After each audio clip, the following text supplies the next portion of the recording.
morning and welcome everybody to another episode of the Quarantine Leadership Series. We hope to motivate, inspire, and encourage your leadership. Today, I'm joined by YMCA of the USA President and CEO, Suzanne McCormick. Welcome, Suzanne. Thank you, Cameron. I'm so glad to be here. Well, you've done such a great job. How long have you been on the job? We're at 12 months yet? 18? It's not 12. No, I'm just hitting the 10-month mark next week. Yeah.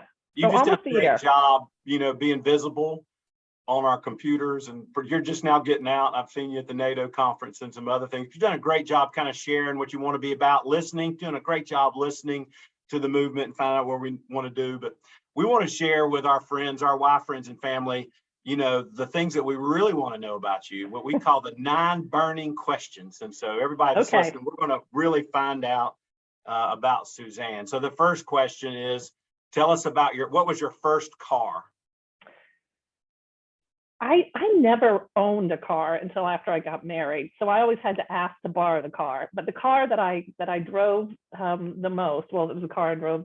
My sister had a white Honda Civic, which was a hand-me-down from my dad. And so I'd have to beg her to get to drive the white Honda Civic occasionally. But more often than not, my stepfather had a 1985 Chevy Capri Classic. Like, think of like a big old, like if you see a cop movie or a old police car, it was two-tone blue, and we called it the cream puff. And my friends always wanted me to drive when we were going out because it had so much room. You could get like 3 girls in the front seat and maybe 4 in the back seat.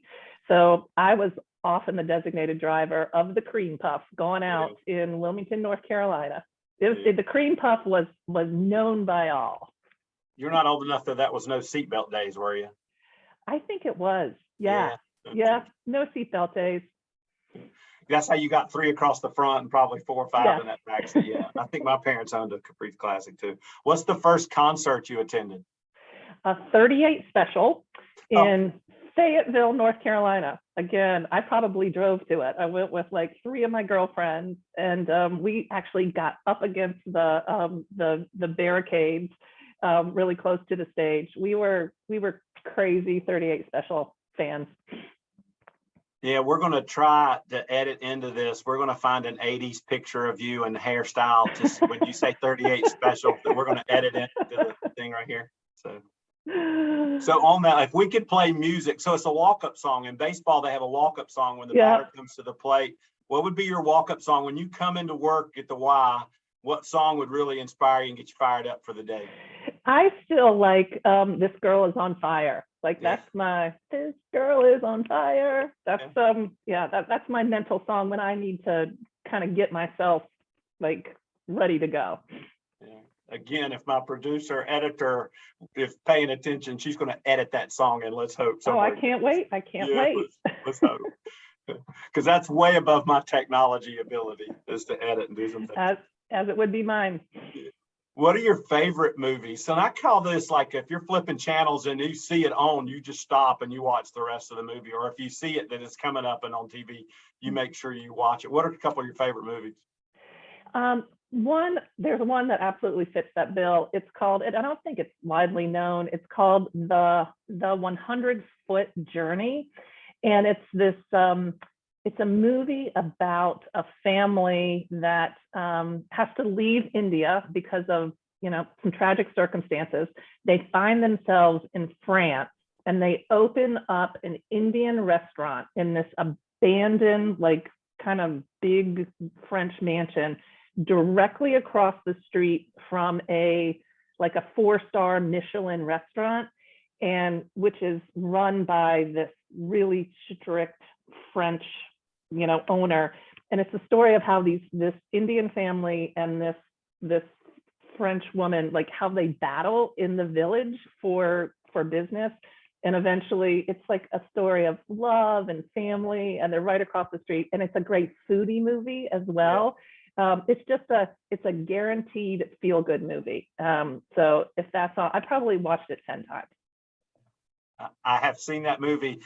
When you said the title, I didn't recognize it, but when you told the story, I have seen that movie. It's got a leadership lesson to it. It's a good movie. It's great.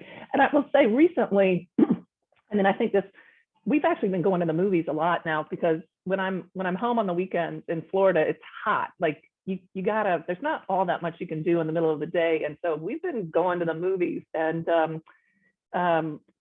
we love Top Gun. Like we saw the new Top Gun movie. Last weekend we saw the Elvis movie, which was really good. A little long, but it was good. And then my husband and I saw this kind of quirky movie that was won some awards at Sundance. It's called Brian and Charles.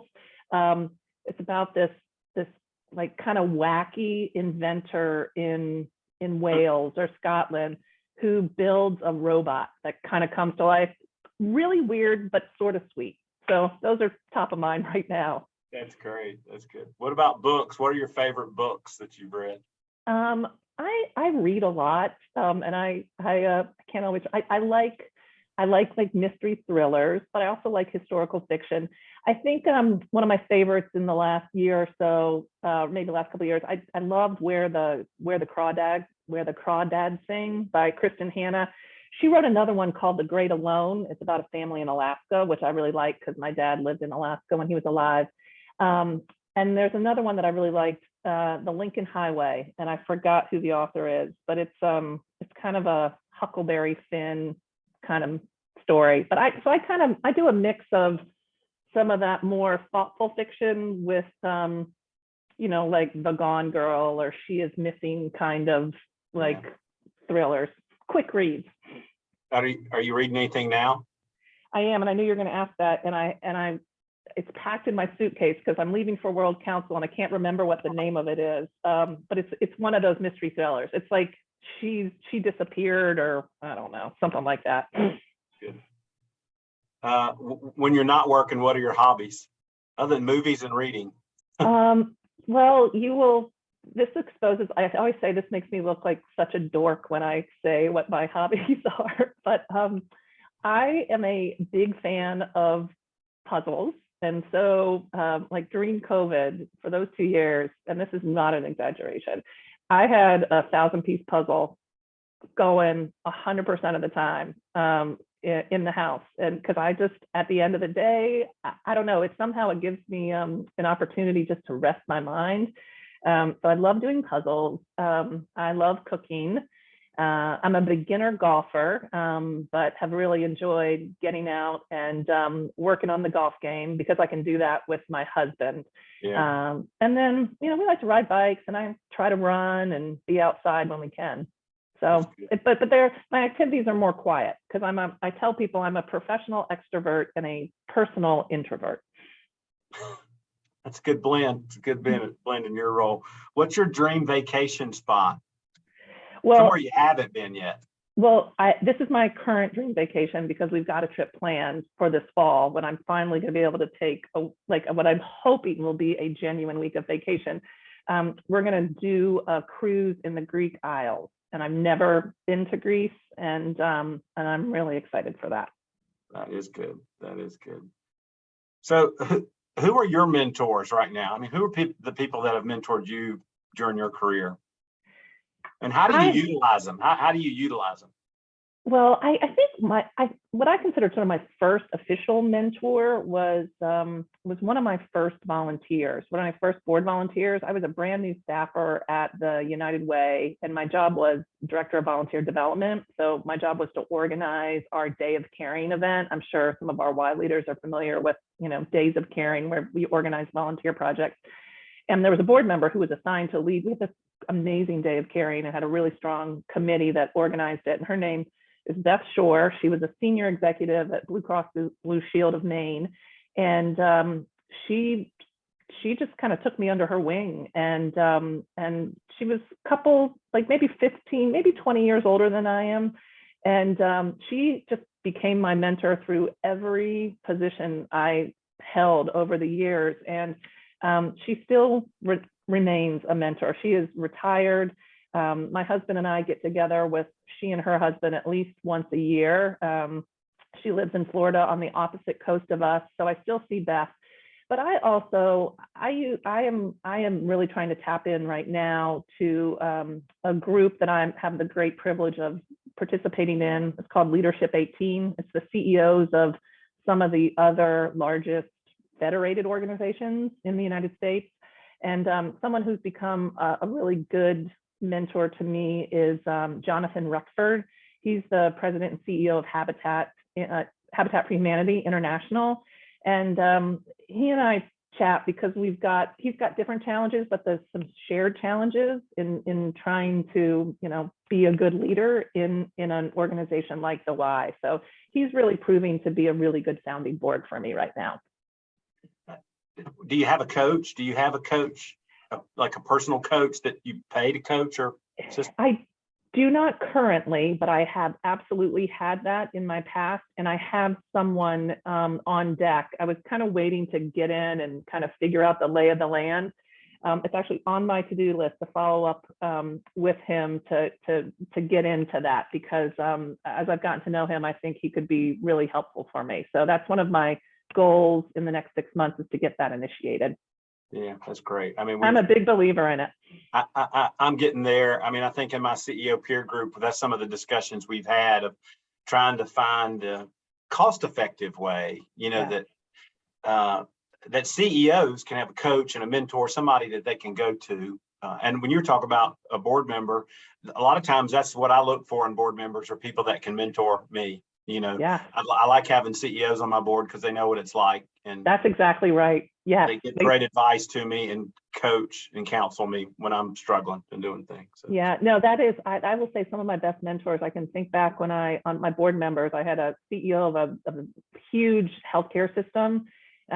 He became a mentor. Yeah, you're absolutely right, because they know what it's like to sit in the seat of being a CEO and have to sometimes hold competing views, divergent views, and with multiple stakeholders. And there's, unless you've done that, we all know it can be a lonely place sometimes. Yeah. Years ago, I was reporting in finance committee about we were going to have to make cuts, and some people cuts, and it was hurting, and I had my head down, and board member looked up and said, "Welcome to my world. I've been doing this for the last 18 months. I'm surprised it took you this long." I mean, but he was just coaching me through it, going, "Hey, we've got to do this. I've had to do it. You've got to do it." So it was good. What's the best leadership advice you've been given?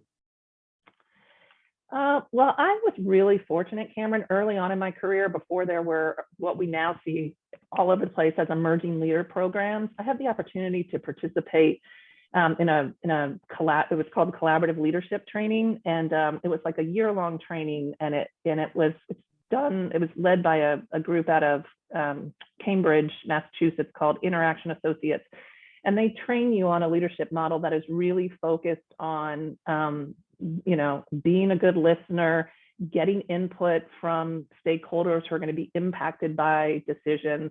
They also teach sort of the philosophy that it's not your number one role as a leader is not necessarily always to make decisions, but to set up the process by which decisions are made, so that you are involving others when it's appropriate. And that has really served me well. For me, what I value most in leaders are leaders who have a degree of humility, and are willing to admit when they make mistakes, and who are willing to show up real. Because I believe leadership is not a position as much as it is an activity, and anyone can, everyone should think of themselves as being a leader regardless of what your title is. And I think sometimes we put too much emphasis on title as opposed to the competencies and the behaviors that we want to see. That's great. That's good comments. Great comments. We appreciate you. Appreciate what you've been doing. And I know everybody's listening. We're here to help support you in your work and all be together as one, really move our Y together and pull our nation and our movement together in one movement. If you're watching this, I hope you will share this with your teams and in your Y communities and families. Suzanne, thank you so much for all that you do. And everybody, again, that's watching, just remember to always lead with love. Thank you very much. Thank you, Suzanne. Thank you. All right.